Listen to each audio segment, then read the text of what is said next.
We're grown. We're in our 40s. And what I think is that God Settle somehow managed our timing so that we spent time after our long-term relationships. We both came from 10-year relationships. And we really worked on ourselves to really understand what healthy love is like. Even though it hurt, it was kind of like that last jab of like, ugh. I walked out of there and I was like, okay, this is good. When the divorce filing came through, the illusion shattered immediately.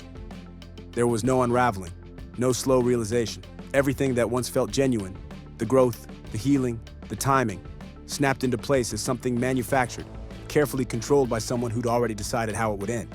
Because while the world believed Jeannie Mai and Jeezy were still solid, still building, still choosing each other every day, he had already decided to leave. And worse than leaving, he planned it in silence. That's the betrayal that broke her. But the reason I know that you're guarded is because when I was in high school, I only dated drug dealers. Oh, really? Oh my God, that's where I was. I lived in South Central LA. That's what it was. Wow. I would have never thought that. Really? Nah. But You know, just always instances where I just knew that this wasn't gonna work out for me, right? So I had to figure out how to change without losing everything. One day, Jeannie was online celebrating his success, promoting his book, praising his discipline, and speaking about him like a woman who believed her marriage was safe.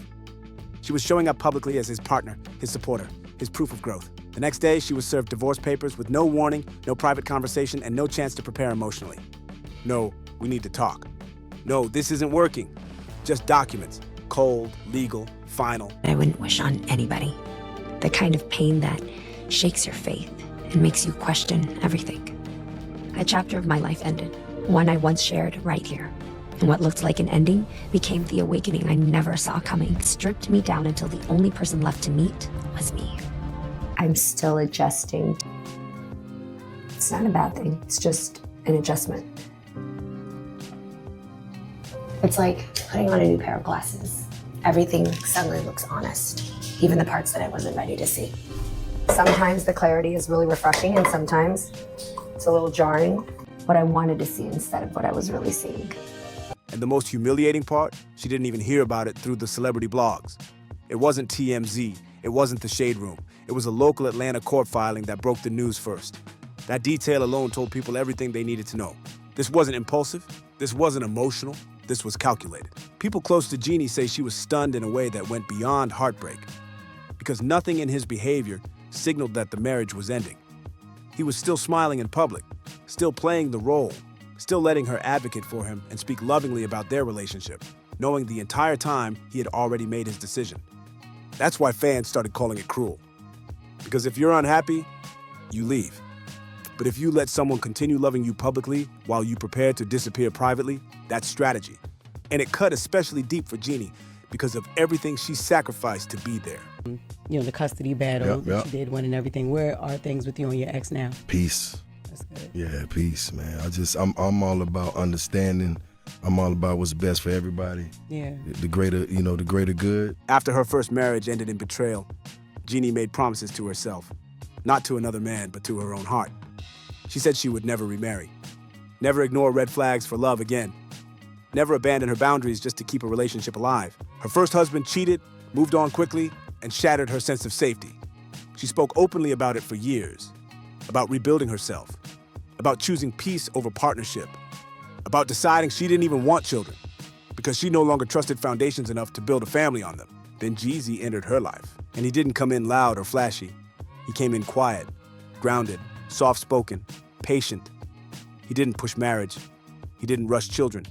He let her believe the timing was divine, that this wasn't chaos, it was alignment. She told fans that God managed their meeting perfectly, that they both came into the relationship healed, that they had done the work separately and were finally ready to love correctly. She said this wasn't pain repeating itself. This was growth finally paying off. And she believed it. Their first date lasted 8 hours. Dinner turned into dancing. Dancing turned into vulnerability. By the end of the night, she said she just knew. And when he proposed less than 2 years later, she said yes, even though it meant breaking every promise she had made to herself after her first marriage. That's where the real sacrifice began. She remarried, the woman who swore she never would again. Then she did something even bigger.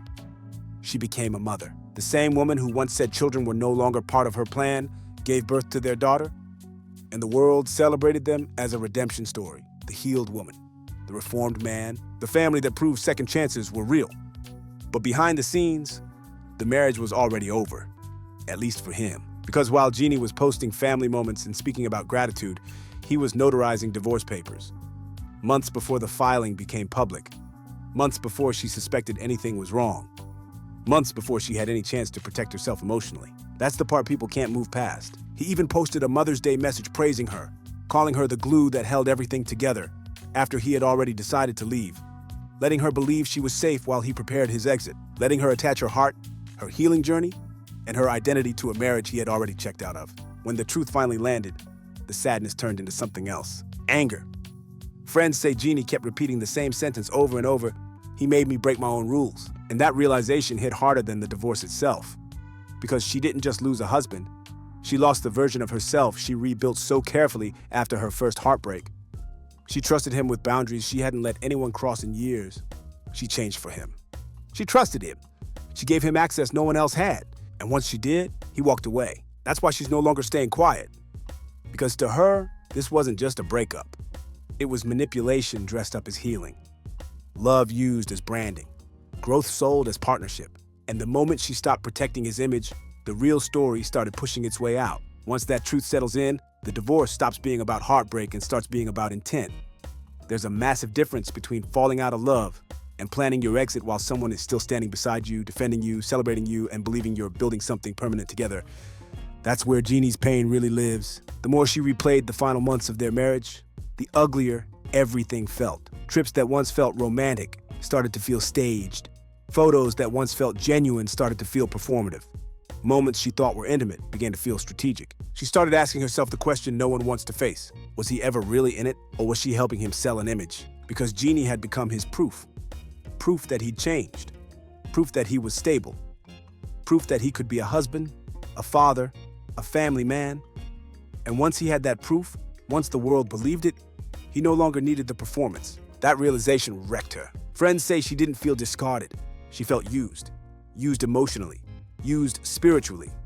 Used as a bridge to a version of himself he wanted the world to believe in. She started opening up privately, saying he convinced her to abandon boundaries she spent years building. Not for love, but for optics. Meanwhile, he moved like nothing happened. No public emotion, no accountability, just calm, polished messaging about growth and evolution.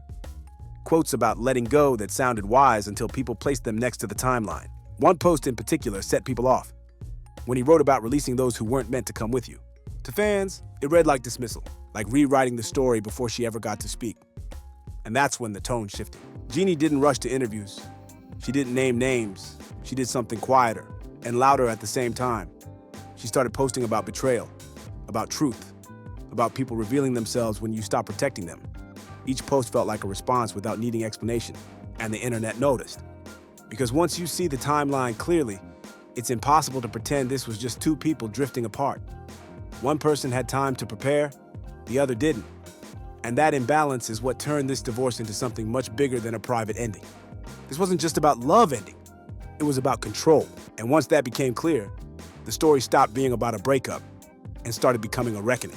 Once the silence broke, everything changed. Not loudly at first, but subtly. That's how reputations start getting reshaped. Quiet hints, strategic whispers, carefully planted doubt.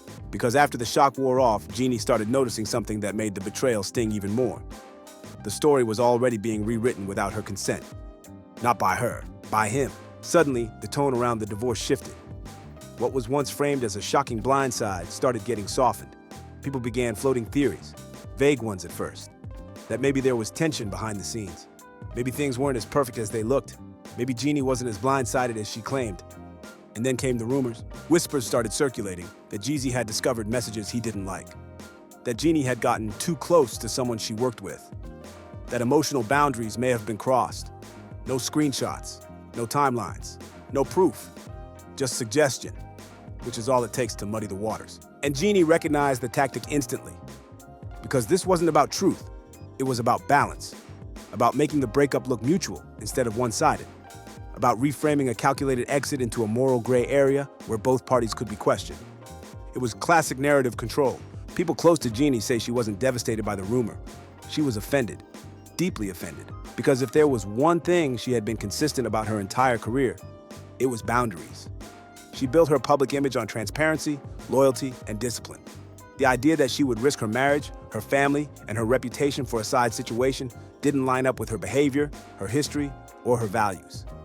But rumors don't need to make sense to be effective. They just need to exist. And suddenly, the conversation online shifted from, why did he blindside her, to what really happened behind closed doors. That subtle pivot was exactly the point. Still, one detail kept dragging people back to Jeannie's side: the timeline. Because no matter how you spin it, the divorce papers were notarized long before any alleged discovery, long before the rumors surfaced, long before Jeannie had any idea her marriage was in danger, which meant whatever justification came later couldn't explain the decision. It could only excuse it. And that's when public sympathy started swinging back. Because planning an exit while your partner is still standing beside you publicly isn't self-protection. It's control. It means you got time to grieve privately while they were still performing loyalty in real time. That's not heartbreak. That's humiliation. Behind the scenes, Jeannie was unraveling the past months piece by piece. Every memory took on a new meaning. The trips she thought were romantic now felt staged. The photos that once felt intimate now looked curated. The interviews where she defended him now felt like unpaid labor. She kept asking herself the same question: why let me keep showing up if you were already gone? That question haunted her. Friends say the realization that hurt the most wasn't that he left, it was that he let her look foolish in the process. He let her advocate for a marriage he had already abandoned. He let her attach her healing story to something that was never meant to last. That's when her energy shifted. At first, she tried to do what women are always expected to do: move with grace, speak about peace, emphasize co-parenting, keep things classy.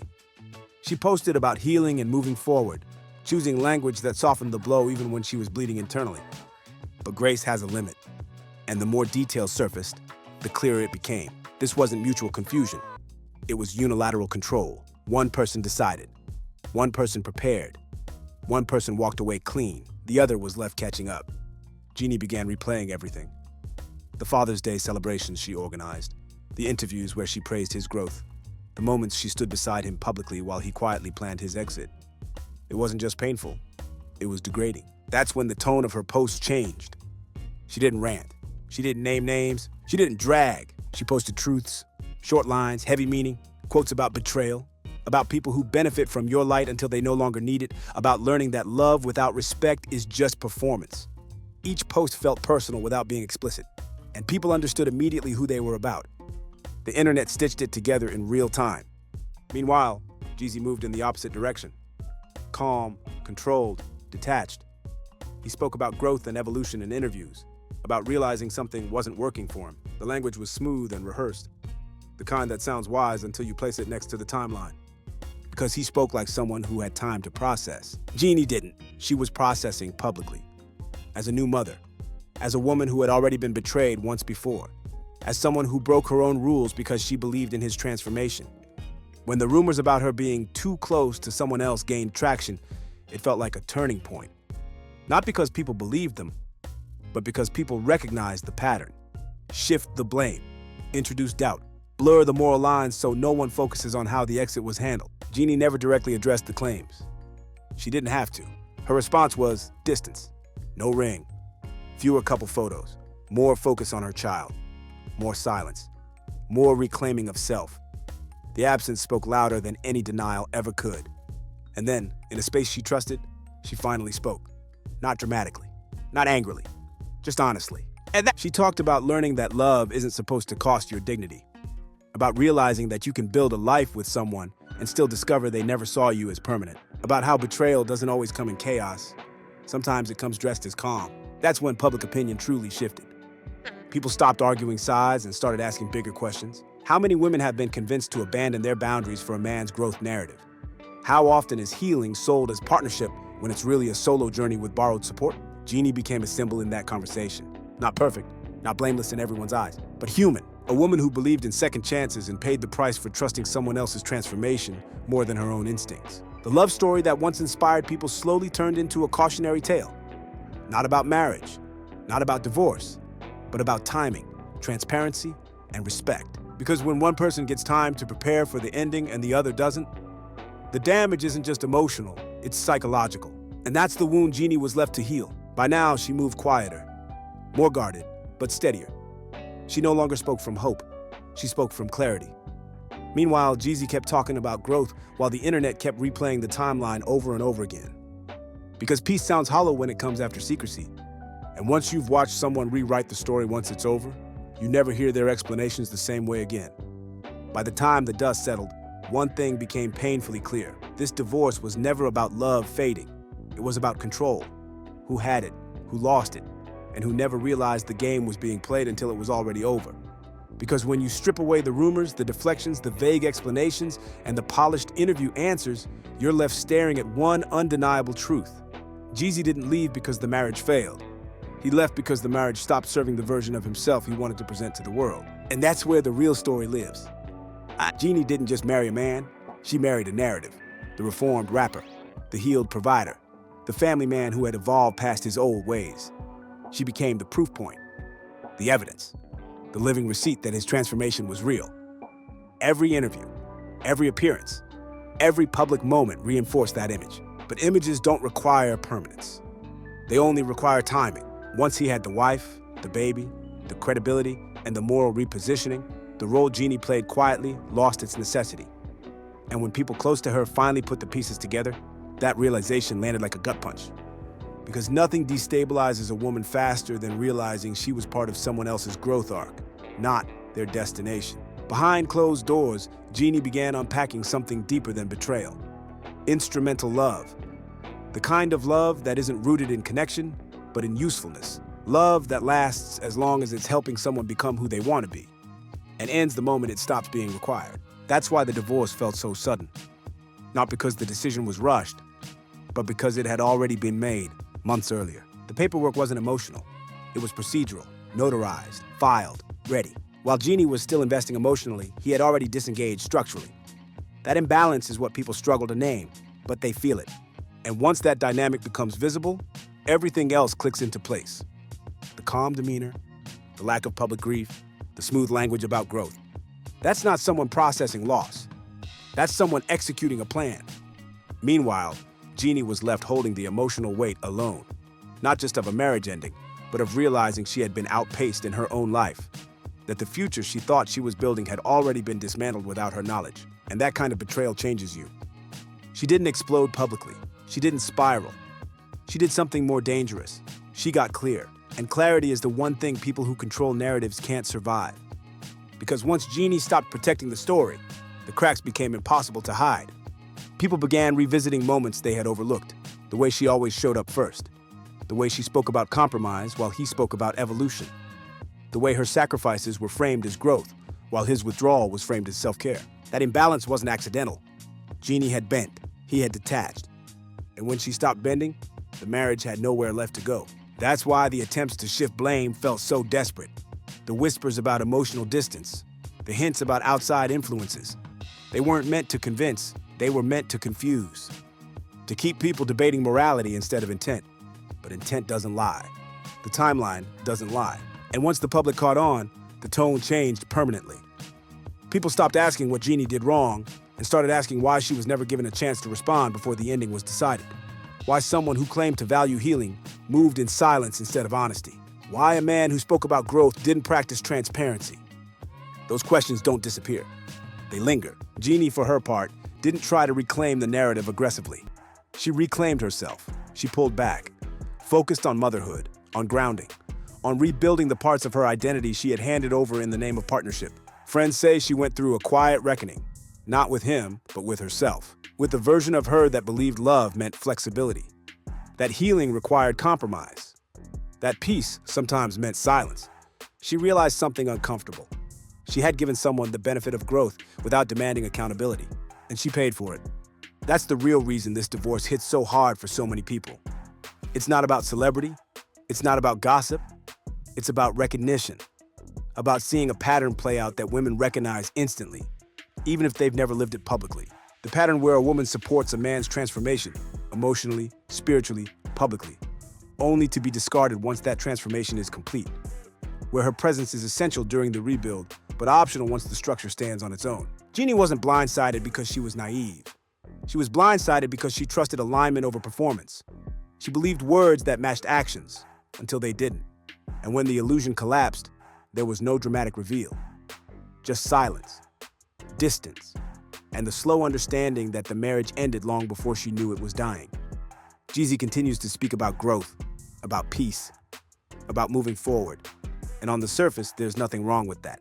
But growth without accountability rings hollow. Peace that comes after secrecy sounds rehearsed. The internet hasn't forgotten that. Every time he speaks, people return to the same moment. The paperwork sitting quietly while Jeannie stood publicly. The decision made privately while she defended him openly. The ending prepared while she was still inside the promise. That's not love lost. That's trust broken. And for Jeannie, the healing now isn't about forgiveness. It's about reclamation, of boundaries, of intuition, of the self she had to silence in order to believe the story she was being sold. This isn't a story about villainy or innocence. It's about imbalance, about what happens when one person controls the ending and the other is left to grieve a future that never actually existed. The reason Jeezy filed for divorce wasn't sudden clarity or emotional awakening. It was completion. The chapter he needed her for was finished. And once you see it that way, everything else makes sense. That's why this story refuses to die down, because it exposes something uncomfortable, that love stories can be transactional, that healing can be performative, and that sometimes the person who looks calm at the end isn't healed. They're just done using you. Jeannie walks forward now without selling a narrative, without defending an image, without carrying someone else's transformation on her back. And that's the quiet power shift no paperwork can undo, because the real ending isn't who filed first. It's who finally saw the truth and chose themselves anyway.